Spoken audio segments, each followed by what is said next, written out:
Hello, and welcome to the Publish Club podcast. I'm your host, Chris Kendall, founder of the Publish Club and managing editor of Surrendered Press.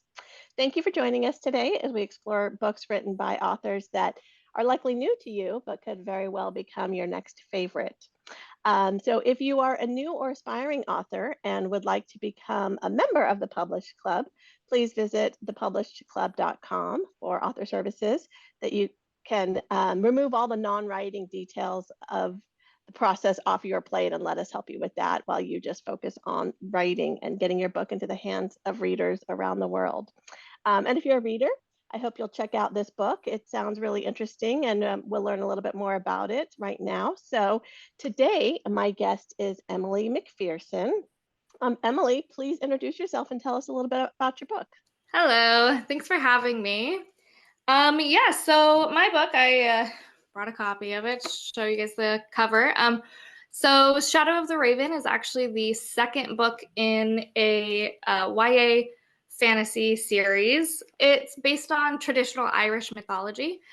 My grandmother was Irish, so a lot of the kind of traditional side of like family gatherings kind of thing, and also different more traditional like legends were sort of passed down from her. So a lot of that made its way into the book, which is, I feel like, I don't know, kind of fun.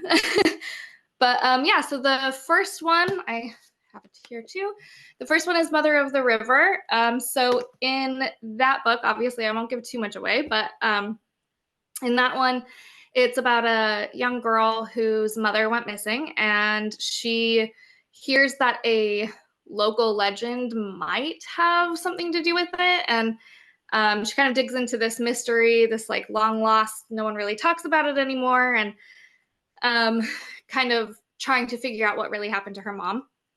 So throughout the book, it's a little bit of a small town mystery, and there's definitely some teen romance in there too, and she doesn't know it, but the actions that she does while she's digging up this mystery sort of have a chain reaction, and that's what the second book is about. Is we get to see this sort of spiral into a much bigger thing, and it sort of ripples throughout all of Ireland. So she gets to leave her hometown for kind of the first time, which I feel like I kind of pulled a lot from leaving my hometown kind of for the first time too.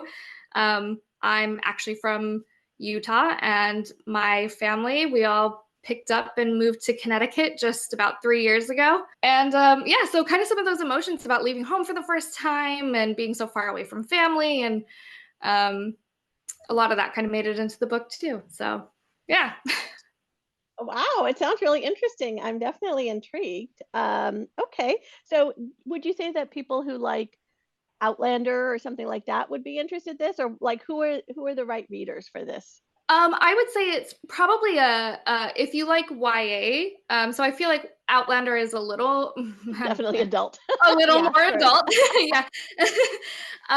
So it's not quite as explicit, but yeah, definitely it has a lot of kind of the Irish Scottish feel. There is a Scottish character too, who is actually ironically pretty heavily based on my older brother, who is like the most Celtic person in our family. And he definitely inspired the Scottish character, so something to look for, I guess. Yeah, that's fun. How does he feel about it? Has he read the books? He has read the first one. The second one actually just came out last week, so I don't think he's gotten to reading it yet. But yeah, he read the first one, and I can't remember if I told him the character's name is Logan. I can't remember if I told him that Logan was based off of him before or after he read it, but I remember him saying that he was very flattered, and he's definitely a man of few words. So it was very much of a, yep, I like it. That's pretty much all we get out of him. Yeah, a good reaction. Yeah. Yeah. That's so funny. So I wrote a YA book a long time ago, and it was sort of based on like me and my husband, and I named him Logan in that book. So my friends would tease me like, "Oh, how's Logan?" That's funny. Yeah, the male main character, the like romantic interest is loosely, very loosely, but definitely bits of my husband got into that character as well. So yeah. Yeah. Because it's just easier to imagine. If I'm imagining like this character falling in love, I'm like, well, Right. I would fall in love with this kind of person. So Exactly. These are the yeah. things. Yeah. Oh, good, good. Okay. So there is a romance in there. So a little bit of that romantic-y feel. Yes. Yeah, definitely.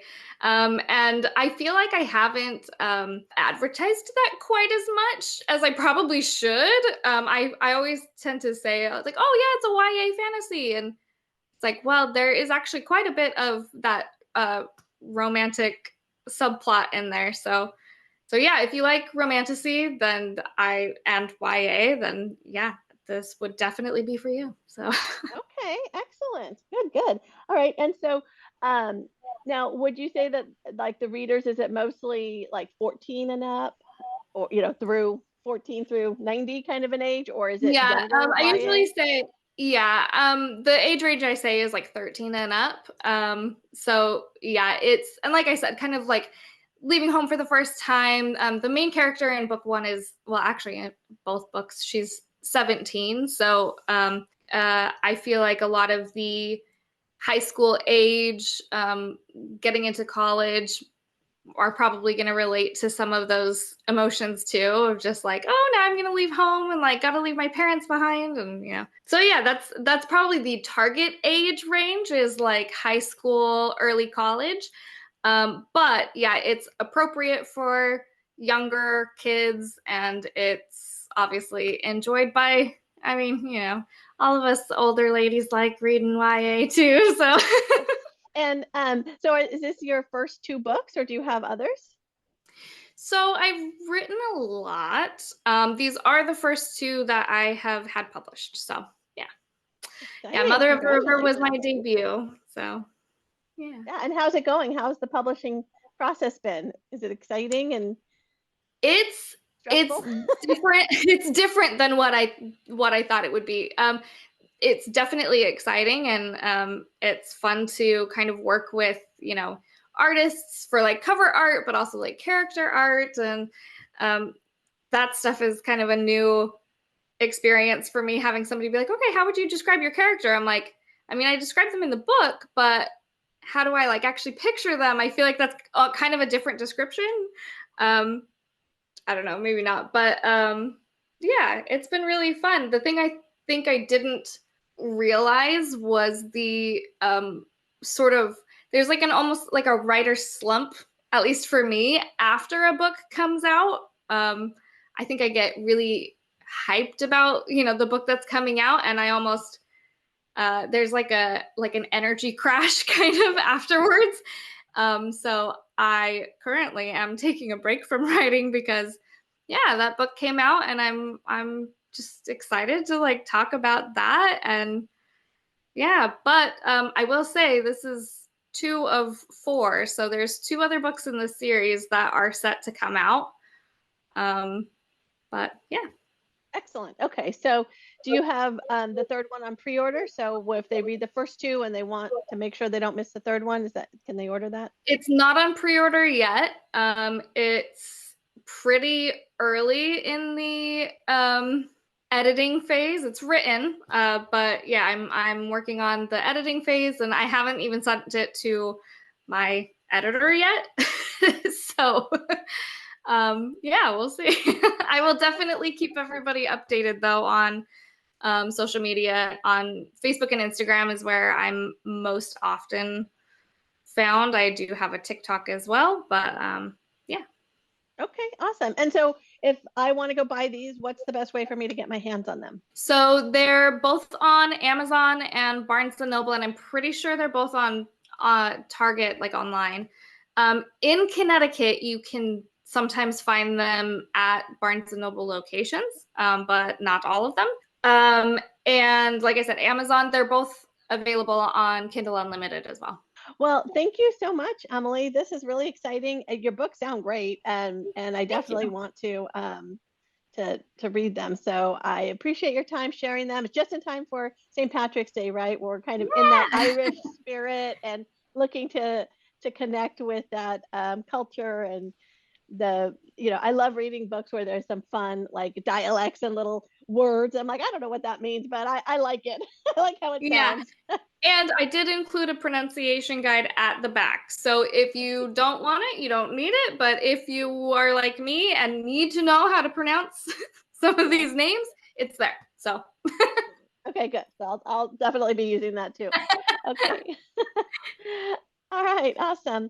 Well, thank you so much for your time today. Do you have any parting words before we say goodbye? I don't think so. Follow me on social media. Definitely. And I'll include all of your links in the show notes so that listeners and viewers can easily get in touch with you and follow you. Perfect. Sounds good. All Well, thanks right. so much for having me. Yeah, thank you. Good, good. All right. And to everybody else, thank you for joining today. I'm so happy to be able to share these fun new books that you might not know about yet, of these great new authors that have such amazing stories to tell. And we definitely want to make sure they get into your hands. So hopefully this will end up at the top of your to be read list as well. So until next time, keep reading.